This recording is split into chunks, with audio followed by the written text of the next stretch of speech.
Welcome to my channel Sci-Fi Love Story. Thanks for watching. Please like and subscribe. The Hall of Resonance on Lithara Prime was silent.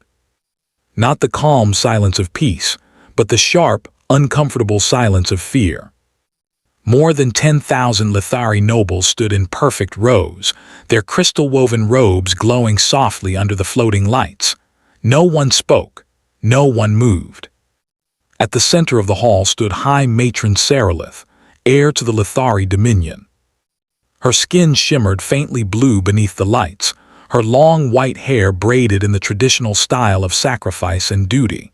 Her golden eyes stared forward, calm on the surface, storming beneath.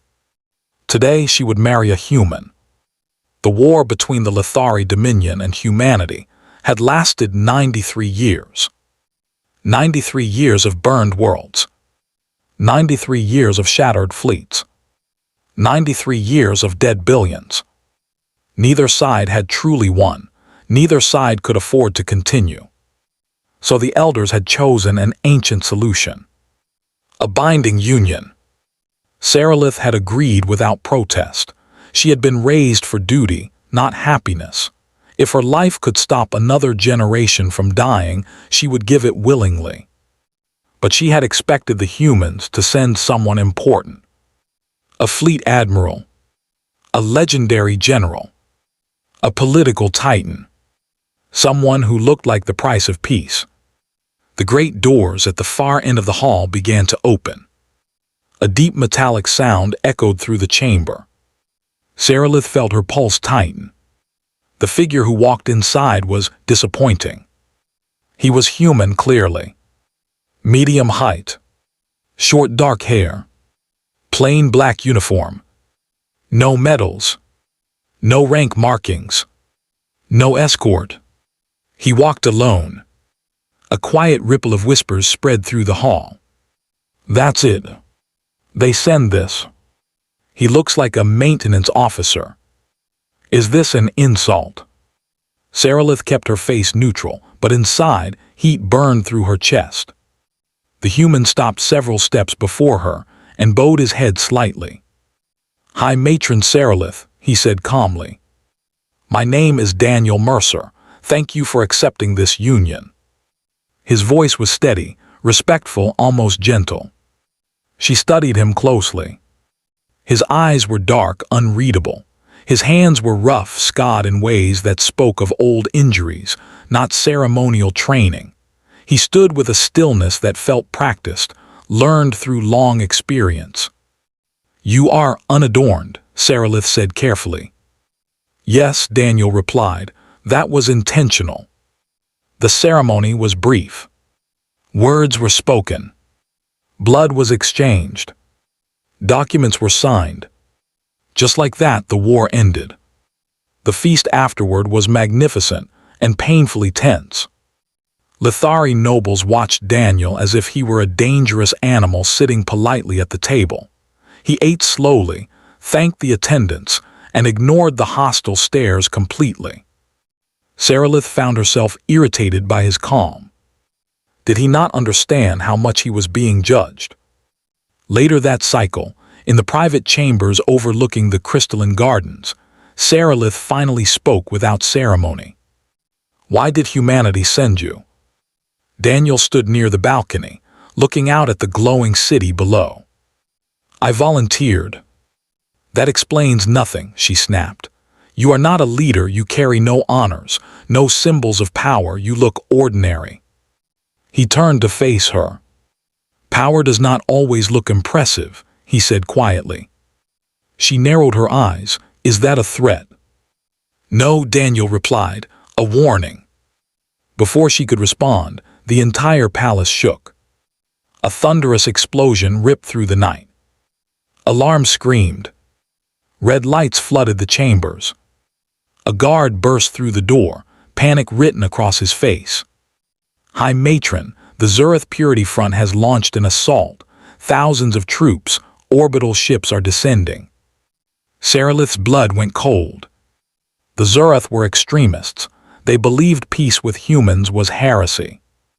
She reached for her ceremonial blade. But Daniel was already moving toward the door. "Stay here," he said calmly. "That is not an order you can give me." He paused, looking at her. "This will be faster if you do." He stepped into the chaos. Sarilith hesitated only a second before following. The palace grounds were already burning. Enemy dropships descended like falling stars. Zurith soldiers poured into the gardens, armored and armed with plasma weapons. At the top of the grand stairs, Daniel stopped. Alone. Unarmed.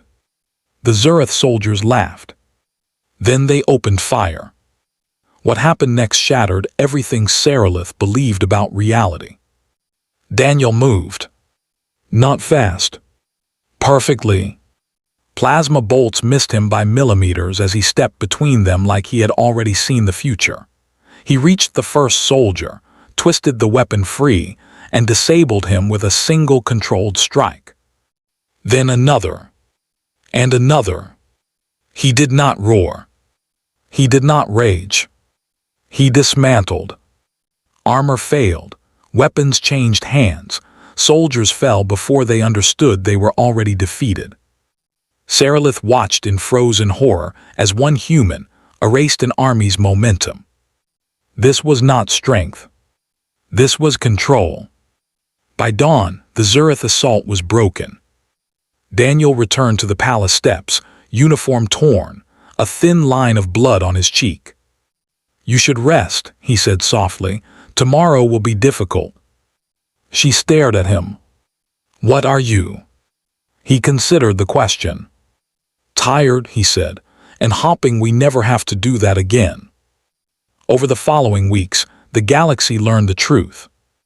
Humans came from a death world, a planet that tried to kill them every day. And they had survived it.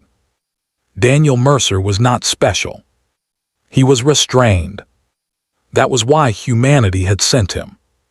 6 months of peace followed.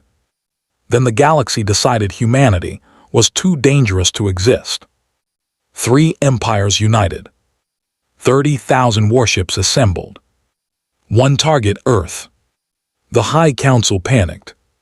They demanded withdrawal from the alliance. Sarilith stood before them and said no. Because she had seen what humans were. Not monsters, but something far more dangerous. They knew exactly what they were capable of. And they chose restraint.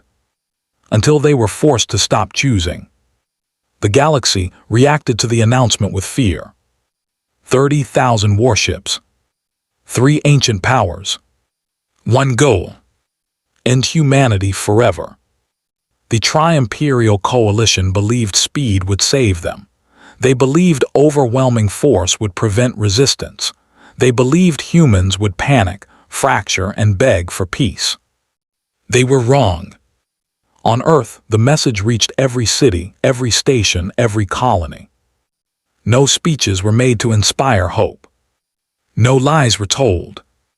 Instead, a single order was broadcast across all human space. Unrestricted defense authorization, level black. For most species, those words meant nothing. For humans, they meant history was about to repeat itself. Sarilith stood beside Daniel in the command chamber of Lithara Prime, watching human fleets activate across the stars. Ships that had been docked for decades powered up. Civilian transports quietly converted into supply carriers. Research stations revealed hidden weapon platforms. Humanity had never been unprepared. They had simply never shown their preparation. "Why didn't you warn us?" one Lithari general whispered, watching the displays. Daniel answered calmly. "Because you didn't ask." The first engagement happened at the edge of the Helios Drift. 5,000 coalition ships entered human-controlled space. They found nothing. No defense line. No fleet formation. Then human ships appeared inside their formation. Not ahead. Not behind. Inside. Coalition commanders screamed orders too late. Human ships rammed larger vessels at impossible speeds, detonating reactors on impact. Boarding pods launched mid-collision, smashing into enemy hulls like thrown stones. Humans did not fight for territory. They fought to end threats. The battle lasted 4 hours. 4,000 coalition ships were destroyed. Human losses, 27. Across the galaxy, disbelief spread. This makes no sense, coalition analysts argued. They ignore all standard tactics. They sacrifice ships without hesitation. They did not understand. Humans had learned long ago that survival sometimes required losing pieces to save the whole.